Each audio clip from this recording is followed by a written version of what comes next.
My name's Carson. I'm the Chief Investment Officer at Quick Brown Fox Asset Management and the Portfolio Manager for the TAMIM Australian Equity All Cap Value IMA.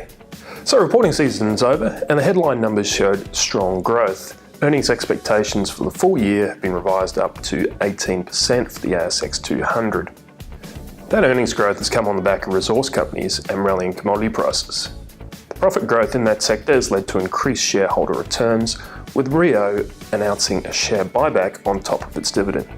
Further returns from this point will be dependent on commodity prices and the direction they take over the next 6 to 12 months. Outside of resources, we're looking at a much more muted earnings picture, with expectations for the full year sitting at around 4% earnings growth.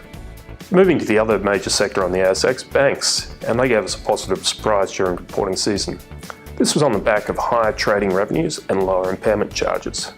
However, within the sector, conditions remain challenged. CBA had to grow its asset book by 9% in order to achieve 2% earnings growth. Net interest margins continue to be under pressure as global interest rates rise. With the Fed expected to raise interest rates in March, funding costs will continue to push up. To offset this, we do expect further out-of-cycle rate hikes from the major banks. The major disappointments in this reporting season included Telstra, Brambles and Isentia. Telstra saw declining revenue and earnings. The NBN will continue to squeeze their margins and they are losing market share in both broadband and mobile to competitors. Dividends currently exceed earnings per share and we think it's only a matter of time before they are cut.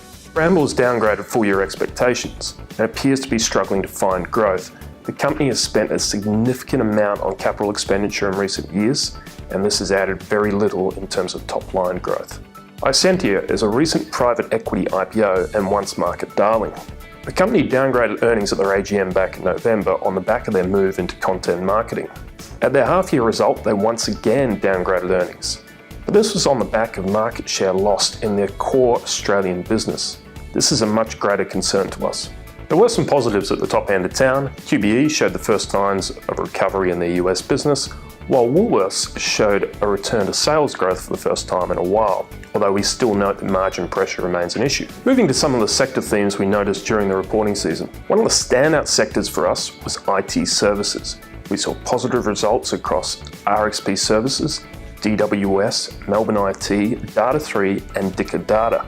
In addition, all of these companies provided a positive outlook for the coming 6 months. And the month finished with a merger announced between DWS and SMX. The growth in the cloud economy is the key driver here and looks set to underpin earnings growth for the next 12 months or so. Elsewhere, we saw some significant write-downs in the energy space with both Santos and Origin taking a hit on their LNG projects. And in the retail space, we saw some significant divergence between those companies doing well, such as Nick Scali, and those doing poorly, such as Adairs and Godfrey's. So that's it for reporting season. We'll continue to update the blog as we see things of interest, but thank you for joining us.